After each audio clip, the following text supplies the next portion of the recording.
ইরানের সামরিক আগ্রাসন নিয়ে কঠোর সমালোচনার মুখে পড়েছিলেন মার্কিন প্রেসিডেন্ট ডোনাল্ড ট্রাম্প। তার একক সিদ্ধান্তে শুরু হওয়া এই রক্তক্ষয়ী সংঘাতের ক্ষমতা কমানোর চেষ্টায় মরিয়া হয়ে উঠেছিল ডেমোক্র্যাটরা। সেই চেষ্টারই ফলাফল নির্ধারিত হলো মার্কিন সিনেটের ভোটাভুটিতে। কি ফল এলো এই ভোটে, বিস্তারিত জানাচ্ছেন তৌফিকুল আশিক।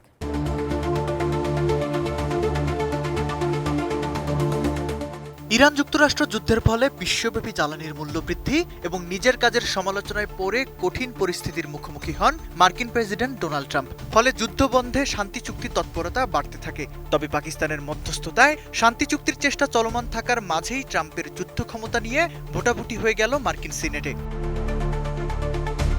যুদ্ধ শুরু হওয়ার পর থেকে এ নিয়ে চতুর্থবার ওয়ার পাওয়ার সংক্রান্ত প্রস্তাব পেশ করল ডেমোক্র্যাটরা চেয়েছিলেন একটি বিশেষ প্রস্তাবের মাধ্যমে কংগ্রেসের আনুষ্ঠানিক অনুমোদন ছাড়া ট্রাম্পের যুদ্ধ চালানোর ক্ষমতা সীমিত করতে, কিন্তু 52-47 ভোটে সেই প্রস্তাবটি বাতিল হয়ে যায়।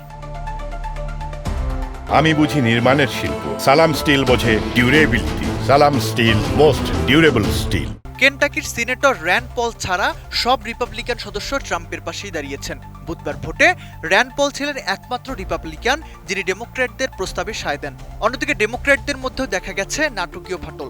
পেনসিলভানিয়ার সিনেটর জন ফেটারম্যান নিজ দলের প্রস্তাবের বিপক্ষে গিয়ে না ভোট দেন, যা রিপাবলিকান শিবিরকে আরও চাঙ্গা করে তোলে।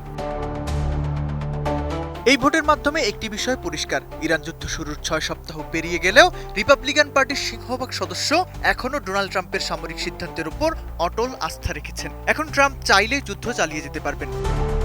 বিশ্লেষকরা বলছেন, গত 28 ফেব্রুয়ারি যুক্তরাষ্ট্র ও ইসরায়েল যখন যৌথভাবে ইরানে হামলা চালায়, তখন থেকেই রিপাবলিকানরা একে জাতীয় নিরাপত্তার অবিচ্ছেদ্য অংশ হিসেবে দেখছে। পাল্টাপাল্টি হামলার পর গত 8 এপ্রিল উভয় পক্ষ যে 2 সপ্তাহের যুদ্ধবিরতিতে সম্মত হয়েছে, তাকে ট্রাম্পের রণকৌশলের একটি সফল ধাপ হিসেবে মনে করছেন তার দলের সমর্থকরা। ফলে এই মুহূর্তে প্রেসিডেন্টের ক্ষমতা কমানোর কোনো ঝুঁকি নিতে চাইছে না রিপাবলিকানরা।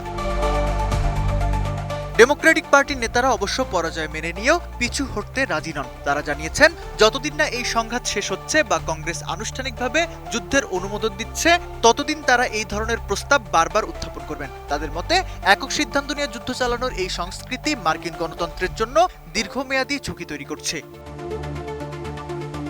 এই ভোটাভুটিতে ট্রাম্পের জয় যুদ্ধ পরিস্থিতি আরও বেড়ে যাওয়ারই ইঙ্গিত। এর মাধ্যমে ডোনাল্ড ট্রাম্প ইরান সীমান্তে সামরিক উপস্থিতি আরও জোরালো করার এক নতুন লাইসেন্স পেল। Taufiqul Ashik, ATN news.